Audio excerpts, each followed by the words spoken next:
जय श्री कृष्णा। राधे राधे। ओम नमो भगवते वासुदेवाय।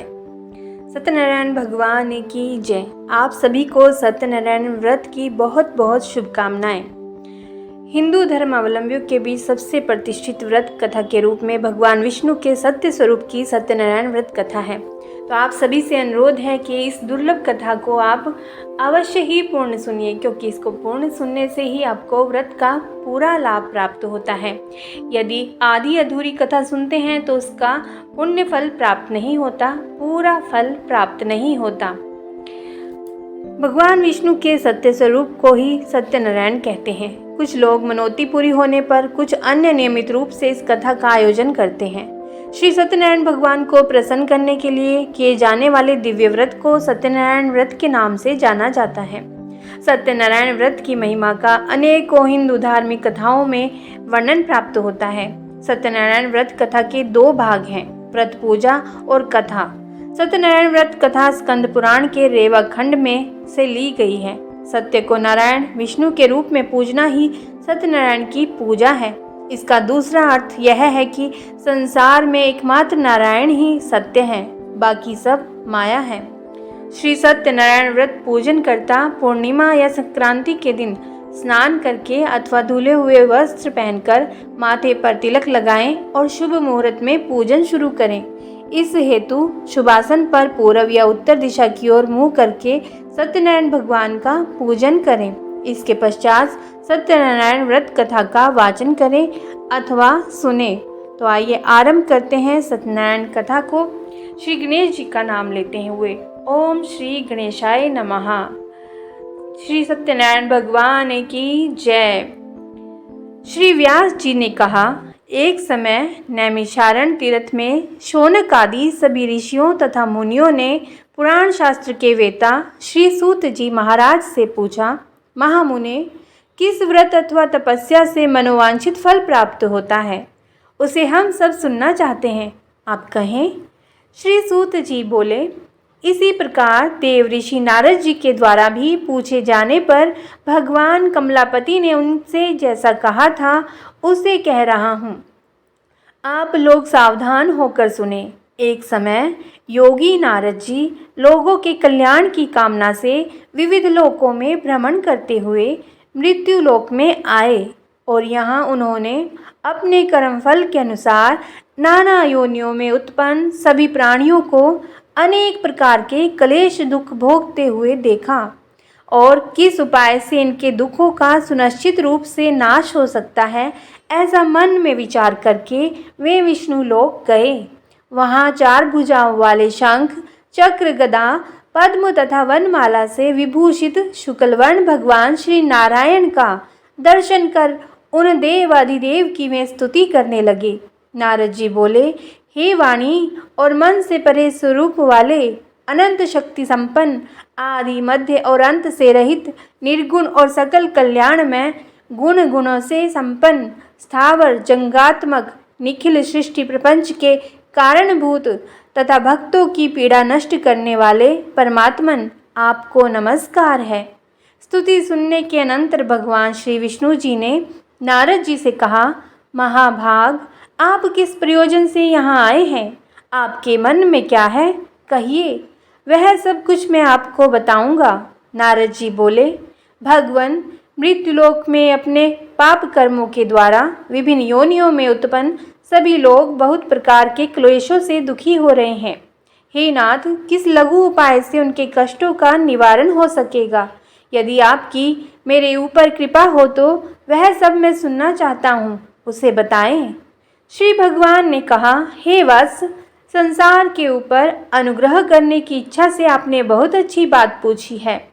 जिस व्रत के करने से प्राणी मोह से मुक्त हो जाता है उसे आपको बताता हूँ, सुने। हे वत्स, स्वर्ग और मृत्युलोक में दुर्लभ भगवान सत्यनारायण का एक महान पुण्यव्रत व्रत है। आपके स्नेह के कारण इस समय मैं उसे कह रहा हूँ। अच्छी प्रकार विधि विधान से भगवान सत्यनारायण व्रत करके मनुष्य शीघ्र ही सुख प्राप्त कर परलोक में मोक्ष प्राप्त कर सकता है। भगवान की ऐसी वाणी सुनकर नारद मुनि ने कहा, प्रभु, इस व्रत को करने का फल क्या है? इसका विधान क्या है, इस व्रत को किसने किया और इसे कब करना चाहिए, यह सब विस्तार पूर्वक बतलाइए। श्री भगवान ने कहा, यह सत्यनारायण व्रत दुख शोक आदि का शमन करने वाला, धन्य धान्य आदि की वृद्धि करने वाला, सौभाग्य और संतान देने वाला तथा सर्वत्र विजय प्रदान करने वाला है। जिस किसी भी दिन भक्ति और श्रद्धा से समन्वित होकर मनुष्य ब्राह्मणों और बंधु बांधवों के साथ धर्म में तत्पर होकर सायंकाल भगवान सत्यनारायण की पूजा करे, नैवेद्य के रूप में उत्तम कोटि के भोजनीय पदार्थ को सवाया मात्रा में भक्ति पूर्वक अर्पित करना चाहिए। केले के फल, घी, दूध, गेहूं का चूर्ण अथवा गेहूं के चूर्ण के अभाव में साठी चावल का चूर्ण, शक्कर या गुड़, यह सब भक्ष्य सामग्री सवाया मात्रा में एकत्र कर निवेदित करनी चाहिए। बंधु बांधवों के साथ श्री सत्यनारायण भगवान की कथा सुनकर ब्राह्मणों को दक्षिणा देनी चाहिए। तदनंतर बंधु बांधवों के साथ ब्राह्मणों को भोजन कराना चाहिए। भक्ति पूर्वक प्रसाद ग्रहण करके नृत्य गीत आदि का आयोजन करना चाहिए। तदनंतर भगवान सत्यनारायण का स्मरण करते हुए अपने घर जाना चाहिए। ऐसा करने से मनुष्यों की अभिलाषा अवश्य पूर्ण होती है। विशेष रूप से कलयुग में पृथ्वीलोक में यह सबसे छोटा सा उपाय है। पहला अध्याय संपन्न। बोली सत्यनारायण भगवान की जय। श्रीमन नारायण नारायण हरि हरि, भजमन नारायण नारायण हरि हरि। आइए सत्यनारायण कथा का दूसरा अध्याय आरंभ करते हैं। श्री सूत जी बोले, हे द्विजो, अब मैं पुनः पूर्व काल में जिसने इस सत्यनारायण व्रत को किया था उसे भली भांति विस्तार पूर्वक कहूँगा। रमणीय काशी नामक नगर में कोई अत्यंत निर्धन ब्राह्मण रहता था। भूख और प्यास से व्याकुल होकर वह प्रतिदिन पृथ्वी पर भटकता रहता था। ब्राह्मण प्रिय भगवान ने उस दुखी ब्राह्मण को देखकर वृद्ध ब्राह्मण का रूप धारण करके उस द्विज से आदरपूर्वक पूछा, हे विप्र, प्रतिदिन अत्यंत दुखी होकर तुम किस लिए पृथ्वी पर भ्रमण करते रहते हो? हे द्विज श्रेष्ठ, यह सब बतलाओ, मैं सुनना चाहता हूँ। ब्राह्मण बोला, प्रभु, मैं अत्यंत दरिद्र ब्राह्मण हूँ और भिक्षा के लिए ही पृथ्वी पर घूमा करता हूँ। यदि मेरी इस दरिद्रता को दूर करने का आप कोई उपाय जानते हो तो कृपा पूर्वक बतलाइए। वृद्ध ब्राह्मण बोला, हे ब्राह्मण देव, सत्यनारायण भगवान विष्णु अभीष्ट फल को देने वाले हैं। हे विप्र, तुम उनका उत्तम व्रत करो, जिसे करने से मनुष्य सभी दुखों से मुक्त हो जाता है। व्रत के विधान को भी ब्राह्मण से यत्न पूर्वक कहकर वृद्ध ब्राह्मण रूपधारी भगवान विष्णु वहीं पर अंतर्ध्यान हो गए। वृद्ध ब्राह्मण ने जैसा कहा है उस व्रत को उचित प्रकार से वैसे ही करूँगा। यह सोचते हुए उस ब्राह्मण को रात में नींद नहीं आई। अगले दिन प्रातःकाल उठकर सत्यनारायण का व्रत करूँगा, ऐसा संकल्प करके वह ब्राह्मण भिक्षा के लिए चल पड़ा। उस दिन ब्राह्मण को भिक्षा में बहुत सा धन प्राप्त हुआ। उसी धन से उसने बंधु बांधवों के साथ भगवान सत्यनारायण का व्रत किया। इस व्रत के प्रभाव से वह श्रेष्ठ ब्राह्मण सभी दुखों से मुक्त होकर समस्त संपत्तियों से संपन्न हो गया। उस दिन से लेकर प्रत्येक महीने उसने यह व्रत किया। इस प्रकार भगवान सत्यनारायण के इस व्रत को करके वह श्रेष्ठ ब्राह्मण सभी पापों से मुक्त हो गया और उसने दुर्लभ मोक्ष पद को प्राप्त किया। हे विप्र, पृथ्वी पर जब भी कोई मनुष्य श्री सत्यनारायण का व्रत करेगा उसी समय उसके समस्त दुख नष्ट हो जाएंगे। हे ब्राह्मणों, इस प्रकार भगवान नारायण ने महात्मा नारद जी से जो कुछ कहा मैंने वह सब आप लोगों से कह दिया। आगे अब और क्या कहूँ। हे मुनि, इस पृथ्वी पर उस ब्राह्मण से सुने हुए इस व्रत को किसने किया, हम सब सुनना चाहते हैं। उस व्रत पर हमारी श्रद्धा हो रही है। श्री सूत जी बोले, मुनियों, पृथ्वी पर जिसने यह व्रत किया उसे आप लोग सुने। एक बार वह द्विज श्रेष्ठ अपनी धन संपत्ति के अनुसार बंधु बांधवों तथा परिवारजनों के साथ व्रत करने के लिए उद्यत हुआ। इसी बीच एक लकड़हारा वहां आया और लकड़ी बाहर रखकर उस ब्राह्मण के घर गया। प्यास से व्याकुल वह उस ब्राह्मण को व्रत करता हुआ देख प्रणाम करके उससे बोला, प्रभु, आप यह क्या कर रहे हैं? इसके करने से किस फल की प्राप्ति होती है? विस्तार पूर्वक मुझसे कहिए। विप्र ने कहा, यह सत्यनारायण का व्रत है जो सभी मनोरथों को प्रदान करने वाला है। उसी के प्रभाव से मुझे यह सब महान धन धान्य आदि प्राप्त हुआ है। जल पीकर तथा प्रसाद ग्रहण करके वह नगर चला गया। सत्यनारायण देव के लिए मन से ऐसा सोचने लगा कि आज लकड़ी बेचने से जो धन प्राप्त होगा उसी धन से भगवान सत्यनारायण का श्रेष्ठ व्रत करूंगा। इस प्रकार मन से चिंतन करता हुआ लकड़ी को मस्तक पर रखकर उस सुंदर नगर में गया जहाँ धन संपन्न लोग रहते थे। उस दिन उसने लकड़ी का दुगना मूल्य प्राप्त किया। इसके बाद प्रसन्न हृदय होकर वह पके हुए केले का फल, शक्कर, घी, दूध और गेहूं का चूर्ण सवाया मात्रा में लेकर अपने घर आया। तत्पश्चात उसने अपने बांधुओं को बुलाकर विधि विधान से भगवान श्री सत्यनारायण का व्रत किया। उस व्रत के प्रभाव से वह धन पुत्र से संपन्न हो गया और इस लोक में अनेक सुखों का उपभोग कर अंत में सत्यपुर अर्थात बैकुंठ चला गया। इति श्री सत्यनारायण व्रत कथा का द्वितीय अध्याय संपूर्ण। श्रीमन्नारायण नारायण हरि हरि, भजमन नारायण नारायण हरि हरि। तो बोलिए श्री सत्यनारायण भगवान की जय। आइए आरंभ करते हैं श्री सत्यनारायण कथा का तीसरा अध्याय। श्री सूत जी बोले, हे श्रेष्ठ मुनियों, अब आगे की कथा कहता हूँ। पहले समय में उल्कामुख नाम का एक बुद्धिमान राजा था। यह सत्यवक्ता और जितेंद्रिय था। प्रतिदिन देव स्थानों पर जाता और निर्धनों को धन देकर उनके कष्ट दूर करता था। उसकी पत्नी कमल के समान मुख वाली तथा सती साध्वी थी। भद्रशिला नदी के तट पर उन दोनों ने श्री सत्यनारायण भगवान का व्रत किया। उसी समय साधु नाम का एक वैश्य आया। उसके पास व्यापार करने के लिए बहुत सा धन भी था। राजा को व्रत करते देखकर वह विनय के साथ पूछने लगा, हे राजन, भक्तिभाव से पूर्ण होकर आप यह क्या कर रहे हैं? मैं सुनने की इच्छा रखता हूँ, तो आप मुझे बताएं। राजा बोला, हे साधु, अपने बंधु बांधवों के साथ पुत्र आदि की प्राप्ति के लिए एक महाशक्तिमान श्री सत्यनारायण भगवान का व्रत व पूजन कर रहा हूँ। राजा के वचन सुन साधु आदर से बोला, हे राजन, मुझे इस व्रत का सारा विधान कहिए। आपके कथन अनुसार मैं भी इस व्रत को करूँगा।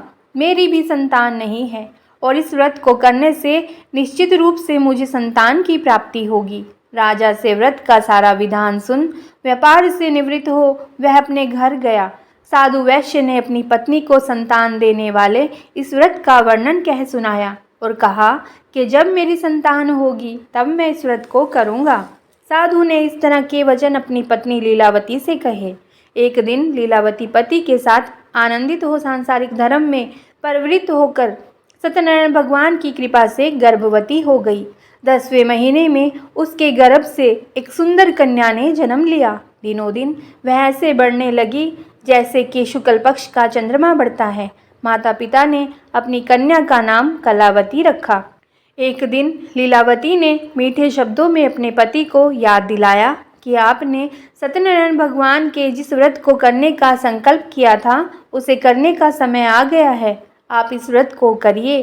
साधु बोला कि हे प्रिय, इस व्रत को मैं उसके विवाह पर करूँगा। इस प्रकार अपनी पत्नी को आश्वासन देकर वह नगर को चला गया। कलावती पिता के घर में रहकर वृद्धि को प्राप्त हो गई। साधु ने एक बार नगर में अपनी कन्या को सखियों के साथ देखा तो तुरंत ही दूत को बुलाया और कहा कि मेरी कन्या के योग्य वर देख कर आओ। साधु की बात सुनकर दूत कंचन नगर में पहुंचा। वहां देखभाल कर लड़की के सुयोग्य वणिक पुत्र को ले आया। सुयोग्य लड़के को देख साधु ने बंधु बांधवों को बुलाकर अपनी पुत्री का विवाह कर दिया। लेकिन दुर्भाग्य की बात ये कि साधु ने अभी भी श्री सत्यनारायण भगवान का व्रत नहीं किया। इस पर श्री भगवान क्रोधित हो गए और श्राप दिया कि साधु को अत्यधिक दुख मिले। अपने कार्य में कुशल साधु बनिया जमाई को लेकर समुद्र के पास स्थित होकर रतनसारपुर नगर में गया। वहां जाकर रतनसारपुर नगर में दामाद ससुर दोनों मिलकर चंद्रकेतु राजा के नगर में व्यापार करने लगे। एक दिन भगवान सत्यनारायण की माया से एक चोर राजा का धन चुराकर भाग रहा था। उसने राजा के सिपाहियों को अपना पीछा करते देख चुराया हुआ धन वहां रख दिया जहां साधु अपने जमाई के साथ ठहरा हुआ था। राजा के सिपाहियों ने साधु वैश्य के पास राजा का धन पड़ा देखा तो वह ससुर जमाई दोनों को बांधकर प्रसन्नता से राजा के पास ले गए और कहा कि उन दोनों चोरों को हम पकड़ कर लाए हैं, आप आगे की कार्यवाही की आज्ञा दें। राजा की आज्ञा से उन दोनों को कठिन कारावास में डाल दिया गया और उनका सारा धन भी उनसे छीन लिया गया। श्री सत्यनारायण भगवान से श्राप से साधु की पत्नी भी बहुत दुखी हुई। घर में जो धन रखा था उसे चोर चुरा कर ले गए। शारीरिक तथा मानसिक पीड़ा और भूख प्यास से अति दुखी हो अन्न की चिंता में कलावती के ब्राह्मण के घर गई। वहाँ उसने श्री सत्यनारायण भगवान का व्रत होते देखा, फिर कथा भी सुनी। वह प्रसाद ग्रहण कर रात को घर वापस आई। माता ने कलावती से पूछा कि हे पुत्री, अब तुम कहाँ थी? तेरे मन में क्या है और इतनी देर से क्यों आई हो? कलावती ने अपनी माता से कहा, हे माता, मैंने एक ब्राह्मण के घर में श्री सत्यनारायण भगवान का व्रत देखा है। कन्या के वचन सुनकर लीलावती भगवान के पूजन की तैयारी करने लगी। लीलावती ने परिवार और बंधुओं सहित सत्यनारायण भगवान का पूजन किया और उनसे वर मांगा कि मेरे पति तथा जमाई शीघ्र घर आ जाएं। साथ ही यह भी प्रार्थना की कि हम सबका अपराध क्षमा करें। श्री सत्यनारायण भगवान इस व्रत से संतुष्ट हो गए और राजा चंद्रकेतु को सपने में दर्शन देकर कहा कि हे राजन, तुम उन दोनों वैश्यों को छोड़ दो और तुमने उनका जो धन लिया है उसे वापस कर दो। अगर ऐसा नहीं किया तो मैं तुम्हारा धन, राज्य और संतान सभी को नष्ट कर दूंगा। राजा को यह सब कहकर वह अंतर ध्यान हो गई। प्रातःकाल सभा में राजा ने अपना सपना सुनाया, फिर बोले कि वणिक पुत्रों को कैद से मुक्त कर सभा में लाओ। दोनों ने आते ही राजा को प्रणाम किया। राजा मीठी वाणी में बोला, हे महानुभावों, भाग्यवश ऐसा कठिन दुख तुम्हें प्राप्त हुआ है, लेकिन अब तुम्हें कोई भय नहीं है। ऐसा कह राजा ने उन दोनों को नए वस्त्र आभूषण भी पहनाए और जितना धन उनका लिया था उससे दुगना धन वापस कर दिया। दोनों वैश्य अपने घर को चल दिए। इति श्री सत्यनारायण व्रत कथा का 3य अध्याय संपूर्ण। तो बोलिए श्री सत्यनारायण भगवान की जय। आइए आरंभ करते हैं श्री सत्यनारायण कथा का 4th अध्याय।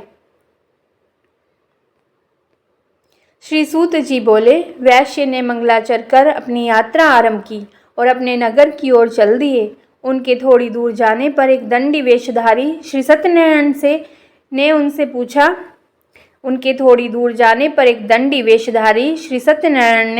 उनसे पूछा हे साधु, तेरी नाव में क्या है? इस पर वणिक हंसता हुआ बोला, हे दंडी, आप क्यों पूछते हो? क्या धन लेने की इच्छा है? मेरी नाव में तो बेल और पत्ते भरे हुए हैं। वैश्य के कठोर वचन सुन भगवान बोले, तुम्हारा वचन सत्य हो। दंडी ऐसे वचन कहे वहाँ से दूर चले गए। कुछ दूर जाकर समुद्र के किनारे बैठ गए। दंडी के जाने के बाद साधु वैश्य ने नित्य क्रिया के पश्चात नाव को ऊंची उठते देखकर अचंभा माना और नाव में बेल पत्ते आदि देख वह मूर्छित हो जमीन पर गिर पड़ा। मूर्छा खुलने पर वह अत्यंत शोक में डूब गया। तब उसका दामाद बोला कि आप शोक न मनाएं, यह दंडी का श्राप है, इसीलिए तभी हमारी मनोकामना पूरी होगी जब आप उनसे क्षमा मांगेंगे। दामाद की बात सुनकर वह दंडी के पास पहुंचा और अत्यंत भक्तिभाव नमस्कार करके बोला, मैंने आपसे जो जो असत्य वचन कहे थे उनके लिए मुझे क्षमा कर दें। ऐसा कहकर महान शोकातुर होकर रोने लगा। तब दंडी भगवान बोले, हे वणिक पुत्र, मेरी आज्ञा से बार बार तुम्हें दुख प्राप्त हुआ है। तू मेरी पूजा से विमुख हुआ। साधु बोला, हे भगवान, आपकी माया से ब्रह्म आदि देवता भी आपके रूप को नहीं जानते, तब मैं अज्ञानी कैसे जान सकता हूँ? आप प्रसन्न होइए, अब मैं सामर्थ्य के अनुसार आपकी पूजा करूँगा। मेरी रक्षा करो और पहले के समान नौका में धन भर दो। साधु वैश्य के भक्तिपूर्वक वचन सुनकर भगवान प्रसन्न हो गए और उसकी इच्छा अनुसार वरदान देकर अंतर ध्यान हो गए। ससुर जमाई जब नाव पर आए तो नाव धन से भरी हुई थी। फिर वही अपने अन्य साथियों के साथ सत्यनारायण भगवान का पूजन कर अपने नगर को चल दिए। जब नगर के नज़दीक पहुँचे तो दूत को घर पर खबर करने के लिए भेज दिया। दूत साधु की पत्नी को प्रणाम कर कहता है कि मालिक अपने दामाद सहित नगर के निकट आ गए हैं। दूत की बात सुन साधु की पत्नी लीलावती ने बड़े हर्ष के साथ सत्यनारायण भगवान का पूजन कर अपनी पुत्री कलावती से कहा कि मैं अपने पति के दर्शन को जाती हूँ, तू कार्य पूर्ण कर शीघ्र आ जा। माता के ऐसे वचन सुन कलावती जल्दी में प्रसाद छोड़कर अपने पति के पास चली गई। प्रसाद की अवज्ञा के कारण श्री सत्यनारायण भगवान रुष्ट हो गए और नाव सहित उसके पति को पानी में डुबो दिया। कलावती अपने पति को वहां न पाकर रोती हुई जमीन पर गिर गई। नौका को डूबा हुआ देखकर कन्या को रोता देख साधु दुखी होकर बोला कि हे प्रभु, मुझसे तथा मेरे परिवार से जो भूल हुई है उसे क्षमा करें। साधु के दीन वचन सुनकर श्री सत्यनारायण भगवान प्रसन्न हो गए और आकाशवाणी हुई, हे साधु, तेरी कन्या मेरे प्रसाद को छोड़कर आई है, इसीलिए इसका पति अदृश्य हो गया है। यदि वह घर जाकर प्रसाद खाकर लौटती है तो इसे इसका पति अवश्य मिलेगा। ऐसी आकाशवाणी सुनकर कलावती घर पहुंचकर प्रसाद खाती है और फिर आकर अपने पति के दर्शन करती है। उसके बाद साधु अपने बंधु बांधवों सहित श्री सत्यनारायण भगवान का विधि विधान से पूजन करता है। इस लोक का सुख भोग वह अंत में स्वर्ग को जाता है। इति श्री सत्यनारायण व्रत कथा का 4th अध्याय संपूर्ण। श्रीमन्नारायण नारायण हरि हरि, भजमन नारायण नारायण हरि हरि। तो बोलिए श्री सत्यनारायण भगवान की जय। आइए आरंभ करते हैं श्री सत्यनारायण कथा का 5वां और अंतिम अध्याय। श्री सूत जी बोले, हे ऋषियों, मैं और भी एक कथा सुनाता हूँ, उसे भी ध्यानपूर्वक सुनो। प्रजापालन में लीन तुंगध्वज नाम का एक राजा था। उसने भी भगवान का प्रसाद त्याग कर बहुत ही दुख पाया। एक बार वन में जाकर वन्य पशुओं को मारकर वह बड़ के पेड़ के नीचे आया। वहां उसने ग्वालों को भक्तिभाव से अपने बंधुओं सहित सत्यनारायण भगवान का पूजन करते देखा। अभिमानवश राजा ने उन्हें देखकर भी पूजा स्थान में नहीं गया, ना ही उसने भगवान को नमस्कार किया। ग्वालों ने राजा को प्रसाद दिया, लेकिन उसने वह प्रसाद नहीं खाया और प्रसाद को वहीं छोड़कर वह अपने नगर को चला गया। जब वह नगर में पहुंचा तो वहां सब कुछ तहस नहस हुआ पाया, तो वह शीघ्र ही समझ गया कि यह सब भगवान ने ही किया है। वह दोबारा ग्वालों के पास पहुंचा और विधि पूर्वक पूजा करके प्रसाद खाया तो श्री सत्यनारायण भगवान की कृपा से सब कुछ पहले जैसा हो गया। दीर्घकाल तक सुख भोगने के बाद मरण उपरांत उसे स्वर्गलोक की प्राप्ति हुई। जो मनुष्य परम दुर्लभ इस व्रत को करेगा तो भगवान सत्यनारायण की अनुकंपा से उसे धन्य धान्य की प्राप्ति होगी। निर्धन धनी हो जाता है और भय मुक्त हो जीवन जीता है। संतानहीन मनुष्य को संतान सुख मिलता है और सारे मनोरथ पूर्ण होने पर मानव अंत काल में वैकुंठ धाम को जाता है। श्री सूत जी बोले, जिन्होंने पहले इस व्रत को किया है, अब उनके दूसरे जन्म की कथा कहता हूँ। वृद्ध शतानंद ब्राह्मण ने सुदामा का जन्म लेकर मोक्ष की प्राप्ति की। लक्कड़हारे ने अगले जन्म में निषाद बनकर मोक्ष प्राप्त किया। उल्कामुख नाम का राजा दशरथ होकर बैकुंठ को गए। साधु नाम के वैश्य ने मोरध्वज बनकर अपने पुत्र को आरे से चीरकर मोक्ष पाया। महाराज तुंगध्वज ने स्वयंभू होकर भगवान में भक्ति युक्त हो कर्म कर मोक्ष को पाया। इति श्री सत्यनारायण व्रत कथा का 5वां अध्याय संपूर्ण। श्रीमन्नारायण नारायण नारायण हरि हरि, भजमन नारायण नारायण हरि हरि। तो प्रेम से और श्रद्धा से बोलिए श्री सत्यनारायण भगवान की जय। ओम जय लक्ष्मी रमणा स्वामी, जय लक्ष्मी रमणा। सत्यनारायण स्वामी, सत्यनारायण स्वामी, जनपातक हरणा। ओम जय लक्ष्मी रमणा स्वामी, जय लक्ष्मी रमणा। रतन जड़ित सिंहासन अद्भुत छवि राजे, प्रभु अद्भुत छवि राजे। नारद करत निराजन, नारद करत निराजन, घंटा ध्वनि बाजे। ओम जय लक्ष्मी रमणा। प्रगट भये कलि कारण, द्विज को दर्श दियो, प्रभु द्विज को दर्श दियो। बूढ़ा ब्राह्मण बनकर कंचन महल कियो, ओम जय लक्ष्मी रमणा। दुर्बल भील कठारो, जिन पर कृपा करी, प्रभु जिन पर कृपा करी। चंद्रचूड़ एक राजा, तिनकी विपत्ति हरी, ओम जय लक्ष्मी रमणा। वैश्य मनोरथ पायो, श्रद्धा तज दीनी, प्रभु श्रद्धा तज दीनी। सो फल भोग्यो प्रभु जी, फिर स्तुति कीनी, ओम जय लक्ष्मी रमणा। भाव भक्ति के कारण छिन छिन रूप धर्यो, प्रभु छिन छिन रूप धर्यो। श्रद्धा धारण कीनी, तिनको काज सर्यो, ओम जय लक्ष्मी रमणा। ग्वाल बाल संग राजा, वन में भक्ति करी, मन वांछित फल दीनो, दीन दयाल हरि, ओम जय लक्ष्मी रमणा। चढ़त प्रसाद सवायो, कदली फल मेवा, प्रभु कदली फल मेवा। धूप दीप तुलसी से राजी सतदेवा, ओम जय लक्ष्मी रमणा। श्री सत्यनारायण जी की आरती जो कोई नर गावे, प्रभु जो कोई नर गावे। रिद्धि सिद्धि सुख